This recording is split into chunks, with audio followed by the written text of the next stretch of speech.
Hello, what's up guys? Welcome back again mu yindi episode no musi kuri We Talk Business aho tugiye kurabira hamwe ibintu byinshi bitandukanye. Tugiye kurabira ibintu byinshi bitandukanye biri très intéressant. Nabize turi mu gihe aho abantu mwe benshi baguma bibaza ibintu byinshi kubijanye na trading, ingene ikora, what to do and what not to do. Guys, so no musi turazanye episode iri très intéressant ku bantu bari intéressé na trading. Trading ni nakazi katoroshe bien évidemment ariko kagusaba consistency, kagusaba kudacika intege, kagusaba kuguma wiga, kagusaba kuguma uri focused kuri market, ariko cyane kagusaba kuba ufise strategy. Muri trading udafise strategy, udafise icyo bita edge, guys, ahonye trading iba iriko irakunanira. So no musi rero ndabazaniye imwe mu ma strategy ndaza bayikoresha abatari bake, ndazananye n'abayikoresha abatari bake. Ni imwe mu ma strategy nawe ushobora kwifashisha mu gihe wovuga uti uno munsi ngiye gutangura trading. Twagira tubibutse yuko tubafitiye na service yo kubahereza formation ya graphic designer. Graphic designer ishimikiye ku gukora amafoto ajanye n'ama brand y'ibikorwa byanyu, mbere n'amafoto ajanye n'amarogo y'ibikorwa byanyu, ama business yanyu n'ibindi byinshi bitandukanye. Ishobora kuba tari ni yawe mugabo ukayikorera abandi bakagwa amafaranga. Dufise abahinyanyuzi babishoboye, babinonosoye, babizi ku rugero runini ya cyane, mbere wanashima akabijya bakabikorera ku giciro giciriritse cyane gose, ibihumbi 300 y'amarundi gusa. Formation ishobora kumara indwi zibiri cyane ukwezi, mu gihe babonye yuko ubumenyi bwawe butari ku rugero yaho bifuza. Karibu muri We Talk Business na Mita Vision ababibafashemo. Welcome. Nibisanzwe rero ni kuri We Talk Business, muri kumwe na John. Utarakora subscribe, make sure yukugira subscribe. Hamwe ngenda gusaba yuko uze kugumana nanje gushika iganiro giheze, kuko uraza kubona ibintu byinshi ingirakamaro imbere yuko ikiganiro gihera. Like uze kuyikora kugira iganiro gishikira abantu benshi. Commentaire ufite ikibazo canke inyunganizi byose ni muri comment. Twagiye rero guys, ngaha anye urabona turi muri icyo bita graph. Okay, twarakoze episode ya mbere, twarakoze party ya mbere aho twabereka nyine ibintu biri basic. No munsi rero tugira tuje mu bintu biri un peu profond, biri deep muri trading.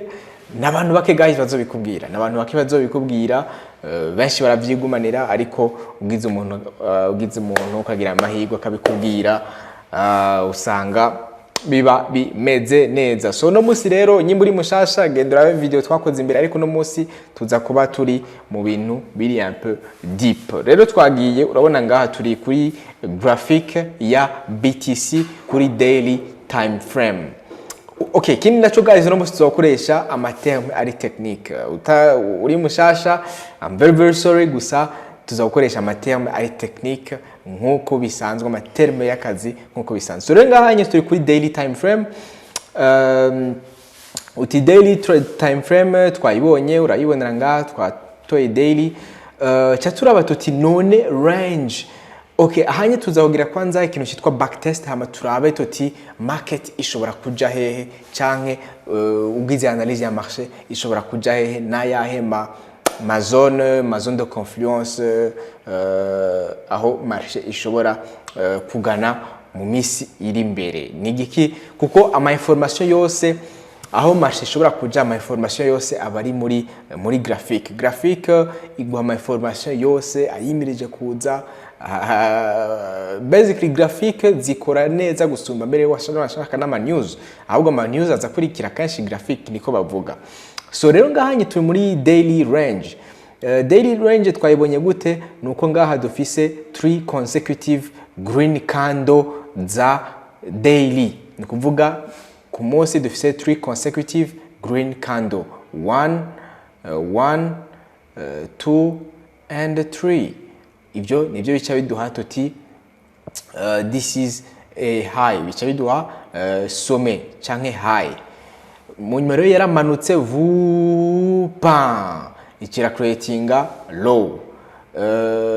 iyo niyo daily range yacu. Ni ukuvuga rero some yo muri daily range iri ngaha hejuru kuri ahanye ino chart ni chart ya BTC ya Bitcoin kuri 90,889 hama bottom nayo canke low iri ngaha anye kuri 59,700 niyo zone novuga yacu zone de confluence yacu. So rero ikiba gisigaye catuzana Fibonacci, retracement Fibonacci canke Fib retracement uyitora ngaha anye aba traders muravyumva.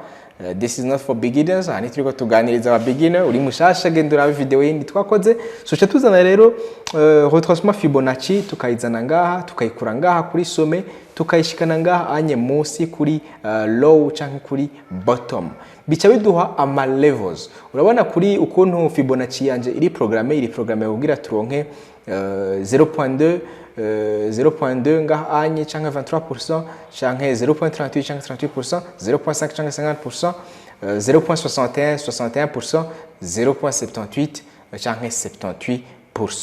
Niyo mazone ya Fibonacci ari programme iwanje. Hari abantu benshi bazi programme gutandukanye gusa aba trader benshi nizo novuga ziri universel. Voilà. Misi yose rero iyo market ya manutse itegeza kugaruka, itegeza no kuvuga kugira rejection kuma retracement Fibonacci. Biraboneka neza ngaha anye yuko igihe marché ngaha yagaruka iheje gutacinga munsi yaraje ica ikubita neza kuri 0.38 canke 38%, 0.38 ya Fibonacci. Urabona yuko yacigira rejection.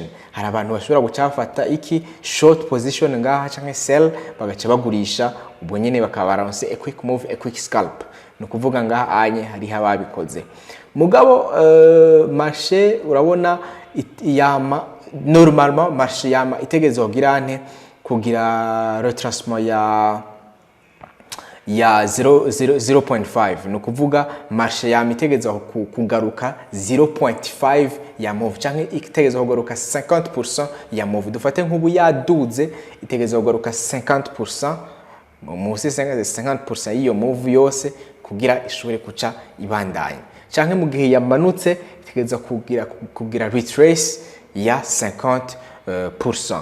Ngaha rero murabibona neza yuko marché yaragize retracement ya 50%, bam ya rejectionze neza kuri 50% ya Fibonacci ica iramanuka. Hari abantu benshi batekinze short position canke bagurishije ngaha anye ica iramanuka. So rero ayandi mazone hariho 0.618 ntiturayitacinga na 786 0.786 ntiturazikorako.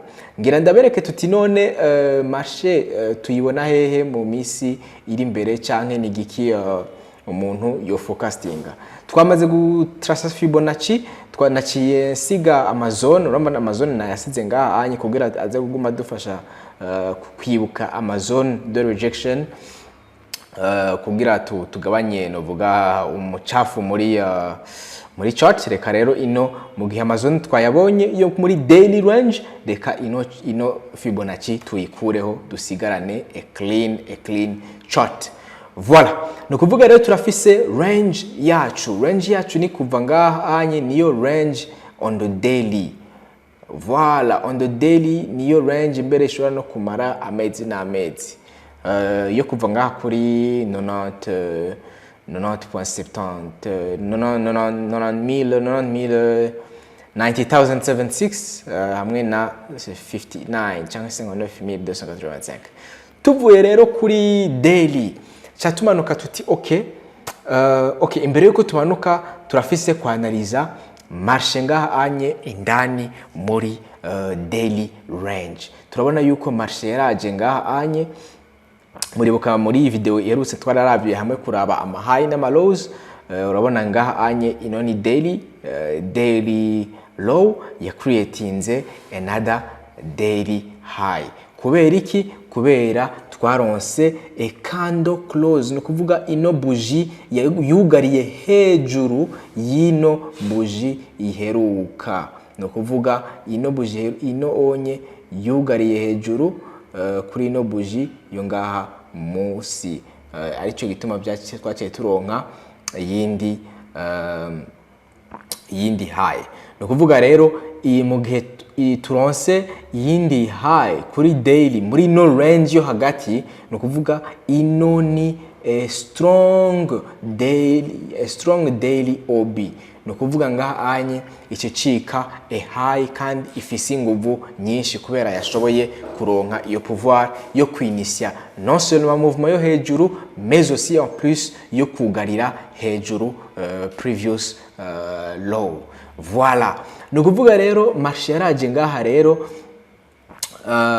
ihejeje creatinga a new high kuri daily, ikigirane ikiramanuka.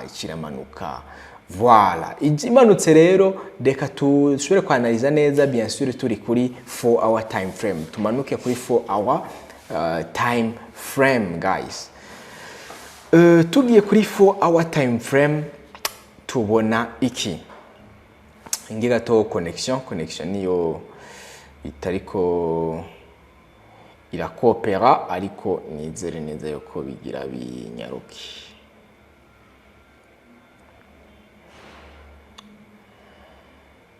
Voilà, reka rero tumanuke tuti kuri 4 hour time frame canke kuri voilà, kuri time frame yo munsi mbehoho bimeze gute.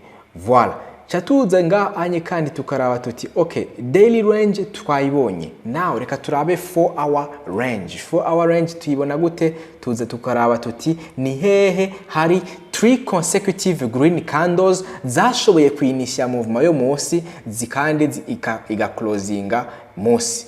Izonyi 3 consecutive green candles ni zizo ngaha, ino niyo ichiba 4 hour range. Voilà, turonse rero 4 hour range. Reka rero turabire hamwe tuti marché ukuntu yagiye iragenda. Ahanye tugira turabe ico turabe backtest. Voilà, marché rero imaze gucreatinga ya low yacu ngaha yaramaze iminsi gira gucyanye, urabona ikiraza ino low ichi creatinga ino high ichi creatinga another low icayugarira hehe ngaha musi. No kuvuga yara breakinze structure, ahanye harabaye MSS ku buryo twa creatinze yindi novuga low. Icace gikurikira n'igiki rero ino high ichiba very strong, nico gituma ngaha naciyenshirako a 4 hour MSS. No kuvuga rero 4 hour MSS line bisigura iki? Urabona yuko tuvuye ngaha anye ino low yarashoboye kwinisia movement, bom ichirakasa iragira cassure ya high yo ngaha. Uravyumva, non seulement yagize cassure mais aussi ikigirane icayugarira hejuru, harabaye a candle close above this high. No kuvuga iki nico twita MSS. Iyo niyo twita MSS. Habaye MSS rero ikintu cama kiba niki, uca wihutira kuzana Fibonacci, retroussement Fibonacci yacu, ugaca uyizana ngaha hejuru ahantu high igera.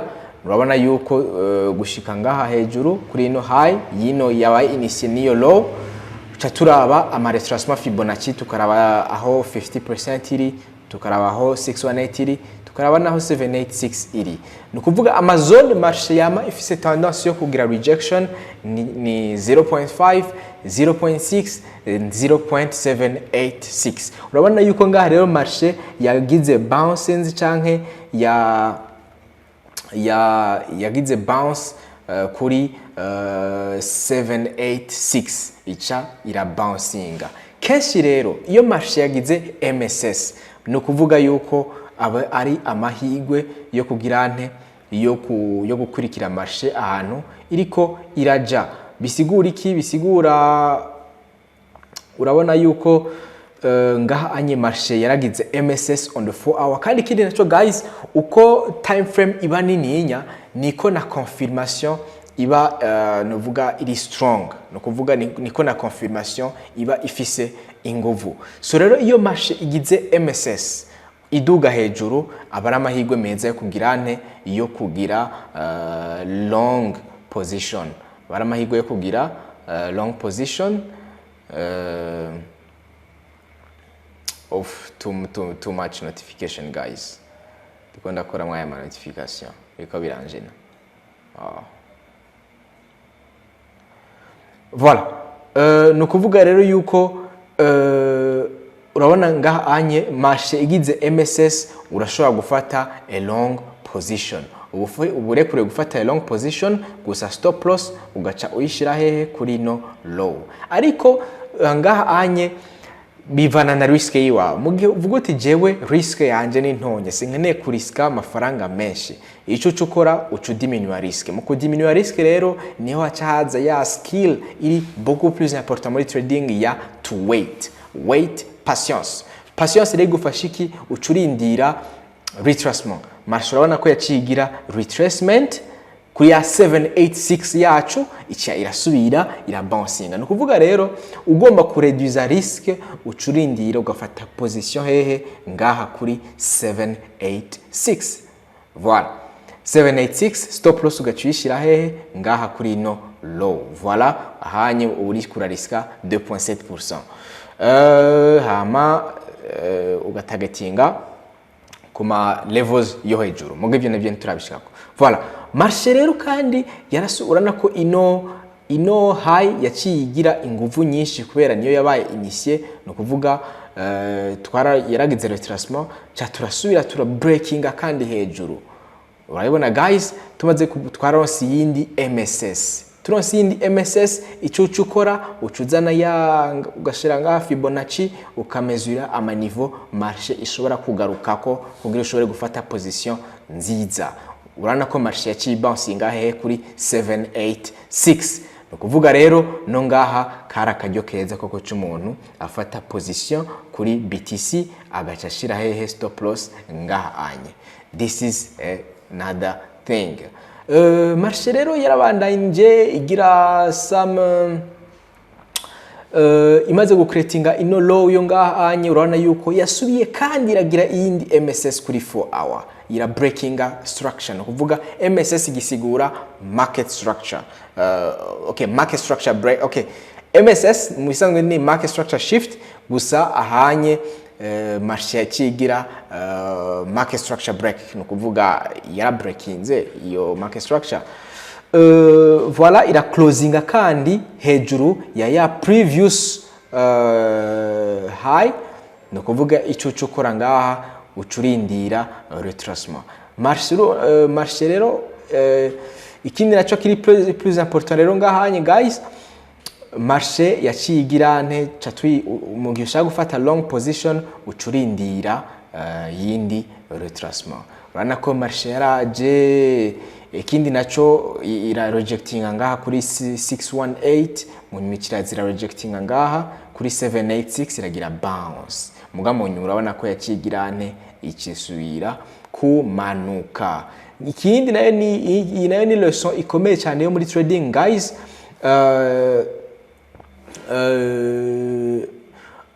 Marché yagarutse hehe muco twita order block. Ntiyaroje kuma rejection zone yo muri ya fifi ya Fibonacci yara rejectinze, ariko ngaha anye hariho order block marché yategeza kugira nte ko bouncingako. Voilà. No kuvuga rero ngahanye turi muri order block, naho nyene uburekuriwe gufata a long position hamba stop loss ukarindira a close below this low yo ngahanye, ukarindira ko haba a candle close below. Voilà. Imaze ugenda gucica ufata a long position. Voilà. Market rero urabona yuko ngaha ni kuri 4 hour time frame. Kugira dusubire turonke yindi 4 hour MSS, no kuvuga nuko marché yoza hehe, yoza kugira nte ku breakinga ino hayo nga, kuko niyo yindi dufise 3 consecutive green candles, ni mpaka marché ize igire nte i breaking. Turaza kubishikaho guys, ariko ubunye turiko dufata nkaho turiko tugira backtest turaba ivyo umuntu yari gukora mu gihe yariko arakurikirana marché. So ngaha rero marché yabansinze muri order block, zone nziza yo kugira nte yo gufata long position. Reka rero tumanuke kandi kuri 1 hour time frame. Tugiye kuri 1 hour time frame tuti bimeze bite. 1 hour time frame naho twihuta guys, twihuta. 1 hour time frame naho nyene kujya market igira MSS ka breakinga ama high ka breakinga ama low kuri 4 hour twabibonye, niko no kuri 1 hour cyangwa kuri 15 minutes niko naho nyene bigenda. So cha turaba tuti ngaha anye ni hehe hari 3 green consecutive candles on the 1 hour.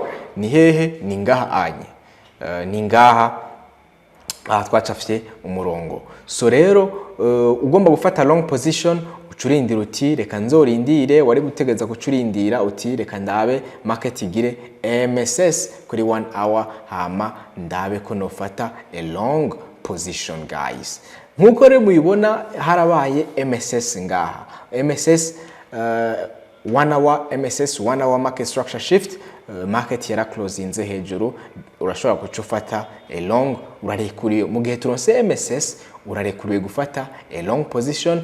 Gusa mugabo ufashe long position ngaho urabona yuko risk abari nininya, no kuvuga uvuze uti ushobora gutorera risk ugira ufate nta kibazo, ariko uvuze uti jewe kine gufata risk ntonya waca utegeza ku trasa Fibonacci, ukayizana ngaha anye Fibonacci.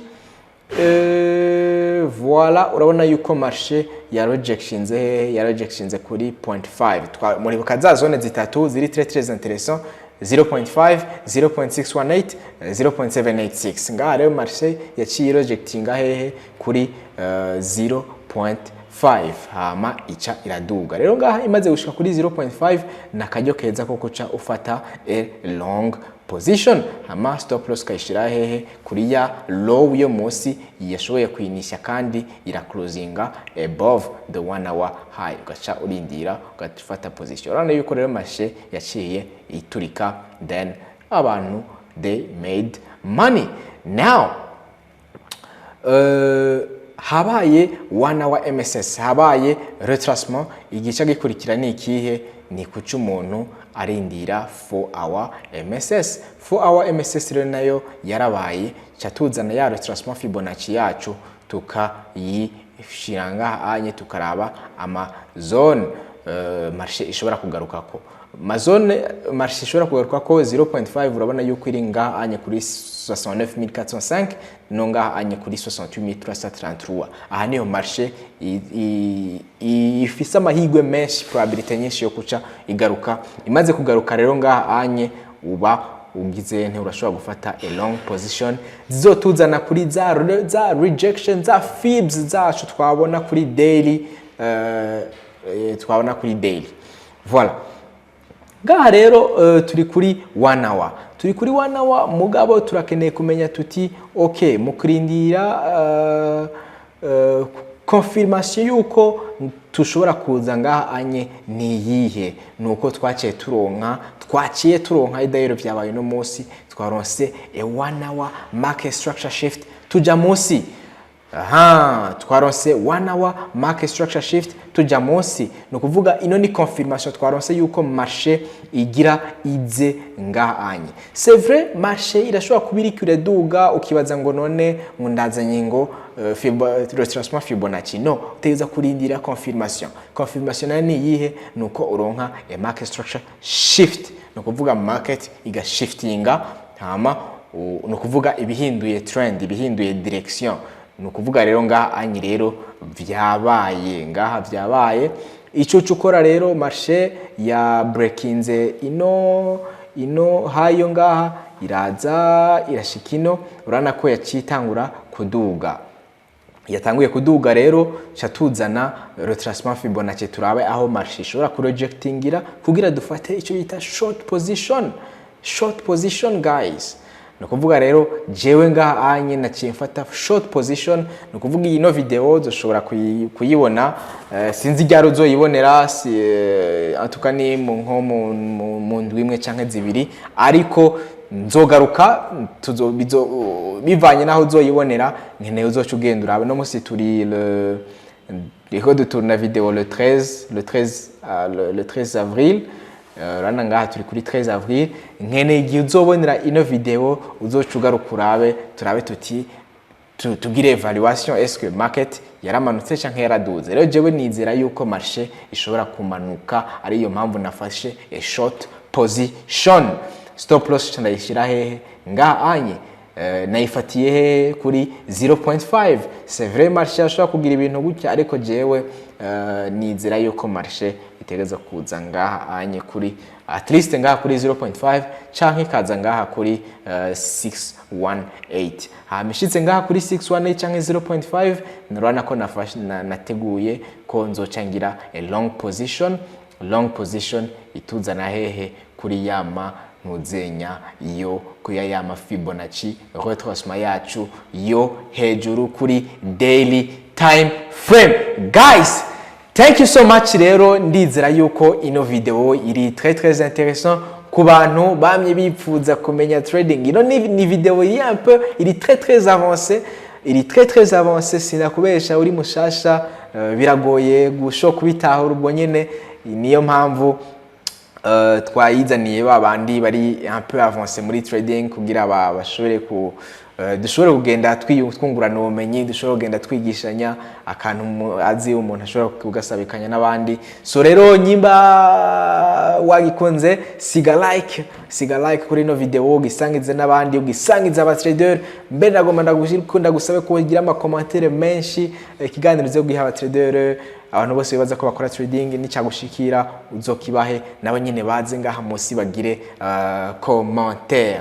Voilà guys, mwari kumwe na John nizera yuko tuzosubira ubutaha eri kuri Wito Business. We love you so much guys. Bye bye.